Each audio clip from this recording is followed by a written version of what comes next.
आओ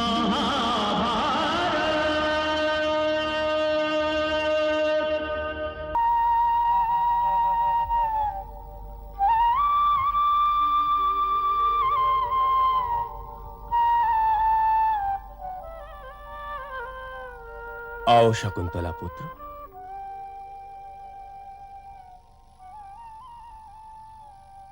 प्रणाम महर्षि। आशीष, शकुंतला कैसी है वत्स? स्वस्थ है ऋषिवर। उनका प्रणाम तो सदैव आपके चरणों में रहता है, परंतु यह कहलवाया है कि पिताश्री तो जैसे पुत्री को भूल ही गए हैं। अब तू वो पूछ ले जो तू पूछने आया है। समस्या ये है कि मैं तो 9 पुत्रों का पिता हूं, परंतु युवराज किसे बनाऊं ऋषिवर?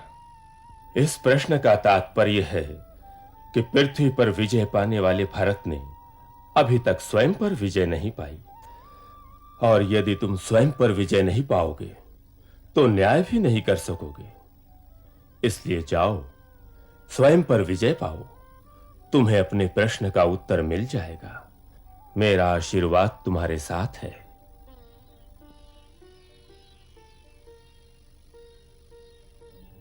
चिरंजीवी भव। हस्तिनापुर चंद्रवंशियों के प्रताप से जगमगा रहा है, और आज राज दरबार में स्वयं इतिहास सांस रोके खड़ा है और उस क्षण की प्रतीक्षा कर रहा है जो हस्तिनापुर को उसका युवराज देने वाला है। यह है महाभारत की अमर कथा का पहला अनलिखा पन्ना।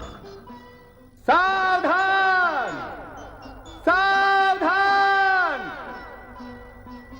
सावधान!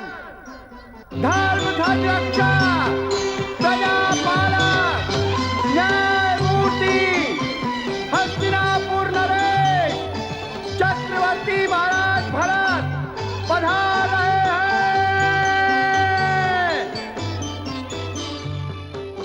प्रणाम माते।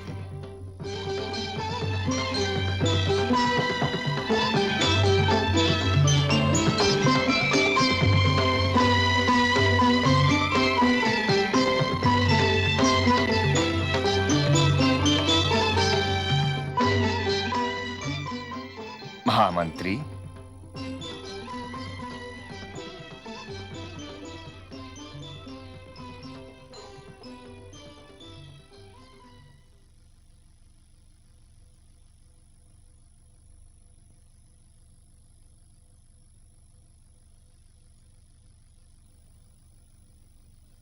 मैं दुष्यंत पुत्र भरत सबसे पहले अपने शूरमाओं के प्रति अपना आभार प्रकट करना चाहता हूं, जिन्होंने हस्तिनापुर को आर्यावर्त की सीमा की अंतिम रेखाओं तक पहुंचा दिया।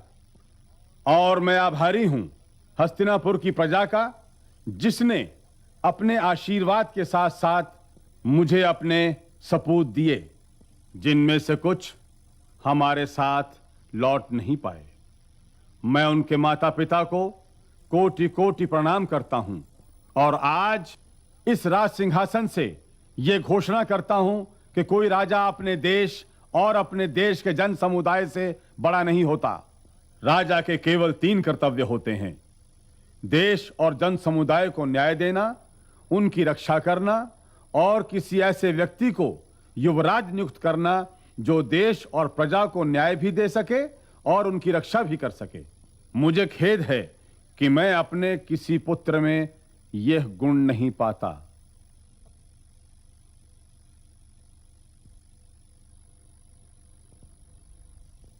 इसलिए मैं भारद्वाज भुमन्यु को अपना पुत्र मानकर उसे युवराज नियुक्त करता हूं।